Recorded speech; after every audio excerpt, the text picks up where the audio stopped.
নকল মাঠান সকলের চোখের আড়ালে বাড়ি থেকে বেরিয়ে যায় তার দলবলদের সঙ্গে কথাবার্তা বলার জন্য। এইদিকে কাউকে না বলে চলে যাওয়ায় পুতুল আর ময়ূক দুজনে মিলে মাঠানকে খুঁজতে থাকে। বাড়ির সকলে মিলে চিন্তায় পড়ে যায়।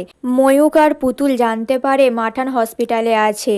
তখন ময়ূক আর পুতুল দৌড়ে যায় হসপিটালে। সেখানে গিয়ে ডক্টরের কাছে জানতে পারে মাঠান আসেনি। তখন তো চিন্তায় পড়ে যায় ময়ূক আর পুতুল। এরপর পুতুল সারা রাস্তায় খুঁজতে থাকে মাঠানকে।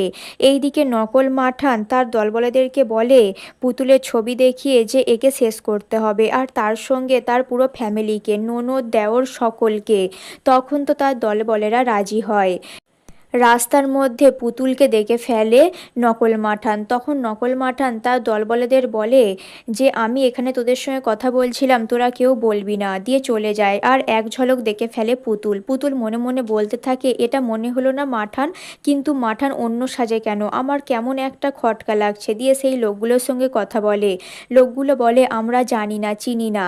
পুতুল যখন তাদেরকে জেরা করতে থাকে তখন তারা সঠিক উত্তর দিতে পারে না। তখন পুতুলের সন্দেহ হয়। এইদিকে ময়ূকের মা ময়ূককে ফোন করে বলে মাঠান বাড়িতে চলে এসেছে, তুই চলে আয় তাড়াতাড়ি। তখন পুতুল আর ময়ূক বাড়ি ফিরে আসে। তো বন্ধুরা, এই ছিল অ্যাডভান্স আপডেট।